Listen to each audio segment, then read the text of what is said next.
প্রিয় দর্শক, জীবনের কথা মিডিয়ায় আপনাদের অভিনন্দন। প্রিয় দর্শক, আজকের আয়োজন জন কিটসের জীবনী সম্পর্কে। 200 বছর আগেকার কথা, লন্ডন শহরের প্রাণকেন্দ্রে ছিল একটি আস্তাবল। আস্তাবলের পরিচালক ছিলেন টমাস কিটস। নিচে আস্তাবল, উপরে স্ত্রীকে নিয়ে থাকতেন টমাস। স্ত্রী আস্তাবলের মালিকের মেয়ে। কাজের প্রয়োজনে টমাসকে যেতে হতো মালিকের বাড়িতে।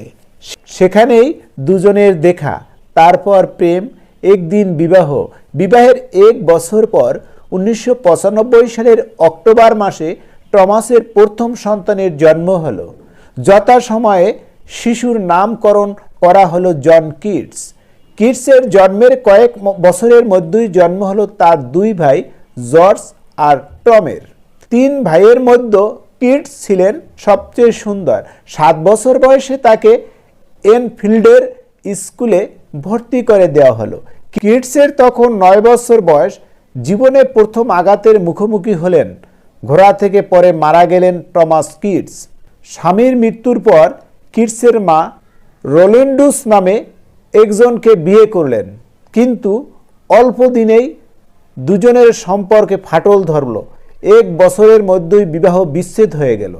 সে বাপের বাড়ি এলেন কিটসের মা। কিটস তখন 10 বছরের ছেলে। 1810 সালে মারা গেলেন কিটসের মা। মায়ের মৃত্যুর পর পিতৃমাতৃহীন ছেলে মেয়েদের দায়িত্ব নিলেন মিস্টার এবি। স্কুলে ফিরে এলেন কিটস। দিন রাত পড়াশোনা নিয়ে থাকেন। মাঝে মধ্যে মনের খেয়ালে কবিতা লেখেন। 15 বছর বয়সে স্কুল পড়া শেষ হলো। কিটসের অভিভাবকের ইচ্ছা কিটস ডাক্তারি পড়বেন। ডাক্তারি পড়বার জন্য ভর্তি হলে মেডিকেল কলেজে। কিন্তু যার মনের মধ্যে জেগে উঠেছে কবিতার নেশা, হাসপাতালের ছুরি কাশি ঔষধ রুগী তার ভালো লাগবে কেন? সৌভাগ্য সেই সময় তার স্কুলের বন্ধু কাউডেন ক্লার্ক কিটসকে নিয়ে গেলেন সেই সময়কার খ্যাতিমান তরুণ কবি লে হান্টের কাছে। হান্টের সাথে পরিচয় 1816 খ্রিস্টাব্দে। কিটসের জীবনে এক উল্লেখযোগ্য ঘটনা। হান্ট কিটসের কবিতা পড়ে মুগ্ধ হলেন, তাকে আরও কবিতা লেখবার জন্য উৎসাহিত করলেন। হান্ট একটি পত্রিকা প্রকাশ করতেন। সেই পত্রিকাতেই কিটসের প্রথম কবিতা প্রকাশিত হলো। এখানে কিটসের পরিচয় হলো শেলির সাথে। আর ডাক্তারির মোহে নিজেকে বেঁধে রাখতে পারলেন না। অভিভাবকের উপদেশ অগ্রাহ্য করে মেডিকেল কলেজ ছেড়ে দিয়ে স্থির করলেন সাহিত্যকেই জীবনের পেশা হিসেবে গ্রহণ করবেন। কিটস তার 2 ভাইকে নিয়ে লন্ডন ত্যাগ করে এলেন হ্যাম্পস্টেডে। এখানে আসবার প্রধান উদ্দেশ্য ছিল হ্যান্টের সঙ্গ পাওয়া। অল্প দিনের মধ্যে কিটস প্রকাশ করলেন তার প্রথম কবিতার সংকলন। সকলের মনে আশা ছিল এই বই নিশ্চয় জনপ্রিয় হবে, কিন্তু দুর্ভাগ্য কিটসের পরিচিত কিছু লোকজন ছাড়া এই বই এর একটি কপিও বিক্রি হলো না। প্রথম কাব্য সংকলনের ব্যর্থতায় সাময়িক আশাহত হলেন কিটস, কিন্তু অল্প দিনেই নতুন উৎসাহে শুরু করলেন কাব্য সাধনা। লেখা হলো প্রথম দীর্ঘ কবিতা এন্ডিমিয়ন। এক অসাধারণ কবিতা। এই কবিতার প্রথম লাইনের মধ্যে কিটসের জীবন দর্শন ফুটে উঠেছে। ইতিপূর্বে কখনো দেশ ভ্রমণে যাননি কিটস, তাই বন্ধুর সাথে বেরিয়ে পড়লেন। ভ্রমণ শেষ করে ফিরে আসতেই দেখলেন তার ভাই টম গুরুতর অসুস্থ। প্রকাশিত হলো তার এন্ডিমিয়ন। কিটস আশা তার এই কবিতা নিশ্চয়ই খ্যাতি পাবে। 1818 সালের 1 ডিসেম্বর মারা গেলেন টম। এই ফেনিম্যান মায়ের সাথে ব্রাউনের বাড়ির ভাড়াটিয়া হয়ে এসেছিল। কয়েকদিনের পরিচয় ভালো লেগে গেল দুজনের। কিটস ফেনিকে বিবাহ করতে চাইলেন। ফেনি সম্মত হলো। সংসার অভিজ্ঞ মিসেস ব্রাউন তৎক্ষণাৎ কোনো সম্মতি দিলেন না। বললেন আগে কিটস স্বাবলম্বী হয়ে উঠুক, তারপর বিয়ে হবে। কিটস স্থির করলেন যেমন করেই হোক তাকে অর্থ উপার্জন করতেই হবে। স্বাস্থ্য আগের মতো তার ভালো যাচ্ছিল না, কিন্তু মনের অদম্য শক্তিতে কিটস লিখে চলছেন একের পর এক কবিতা। প্রকৃতপক্ষে কিটসের জীবনের সমস্ত শ্রেষ্ঠ কবিতাই এক সময় লেখা। আর্থিক অবস্থাও ভালো যাচ্ছিল না কিটসের শরীর যতই ভেঙে পড়ছিল ততই ফেনি তার কাছ থেকে দূরে সরে যাচ্ছিল। তার সাজগোজ হাসি অন্য ছেলেদের সাথে মেলামেশা কিটস সহ্য করতে পারতেন না। তার সমস্ত অন্তর ক্ষত বিক্ষত হয়ে যেত। তিনি ফিরে এলেন লন্ডনে। একদিন বাইরে বেরোলেন কিটস। বাড়িতে ফিরে কাঁপুনি দিয়ে জ্বর এলো, সেই সাথে কাশি। এক ঝলক রক্ত উঠে এলো মুখ দিয়ে। কিটস বললেন, একটি মোমবাতি নিয়ে এসো। ব্রাউন মোমবাতি নিয়ে আসতেই কিটস কিছুক্ষণ রক্তের দিকে চেয়ে বললেন, এই রক্তের রং আমি চিনি। এই রক্ত উঠে এসেছে ধমনী থেকে। এই রক্ত আমার মৃত্যুর সমন। ডাক্তার এলো। সে যুগে যক্ষ্মার কোনো চিকিৎসা ছিল না। প্রচলিত বিশ্বাস অনুসারে শিরা কেটে কিছুটা রক্ত বের করে দেওয়া হলো, কিন্তু তাতে কোনো সুফল পাওয়া গেল না। তখন তার বয়স মাত্র 25। মাঝে মধ্যেই জ্বর হতো, গলা দিয়ে রক্ত উঠে আসতো। এই সময় তার সৃষ্টির উৎস ফুরিয়ে আসছিল। এই সময় প্রকাশিত হলো কিটসের তৃতীয় শেষ কাব্য সংকলন।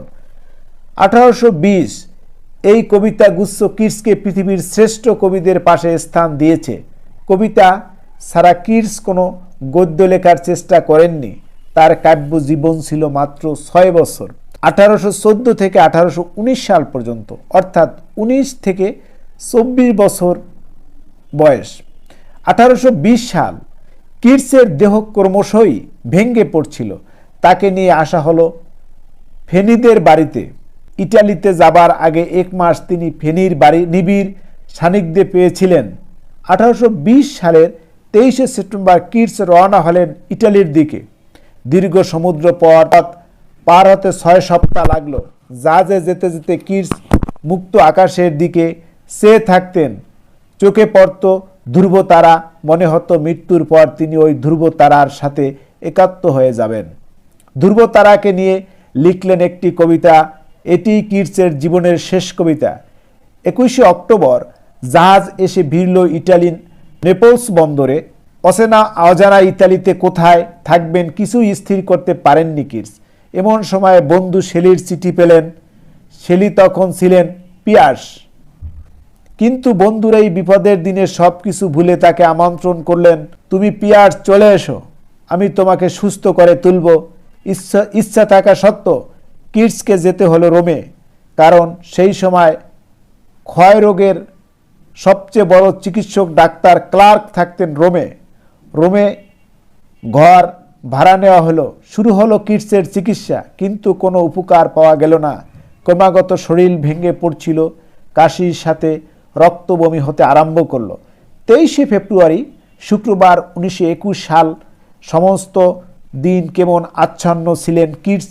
রাত তখন প্রায় 11টা। মাথার পাশে বসেছিল বন্ধু সেভার্ন। আস্তে আস্তে কিটস বললেন, আমাকে তুলে ধরো, আমার মৃত্যু এগিয়ে এসেছে, আমি শান্তিতে মরতে চাই, তুমি ভয় পেও না।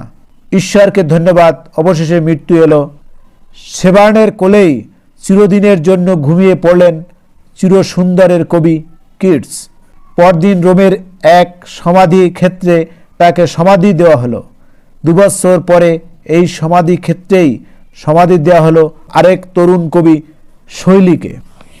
প্রিয় দর্শক, এতক্ষণ আমরা শুনছিলাম বিশ্বের খ্যাতিসম্পন্ন কবি জন কিটসের জীবনী সম্পর্কে।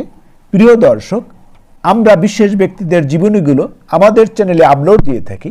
তাই আমাদের ভিডিওগুলো যদি আপনাদের ভালো লাগে তাহলে অনুগ্রহপূর্বক আমাদের চ্যানেলটি সাবস্ক্রাইব করুন ও আমাদের ভিডিওগুলো লাইক, শেয়ার ও কমেন্ট দিয়ে আমাদের পাশেই থাকুন। এতক্ষণ ভিডিওটি দেখার জন্য আপনাদের সকলকে ধন্যবাদ।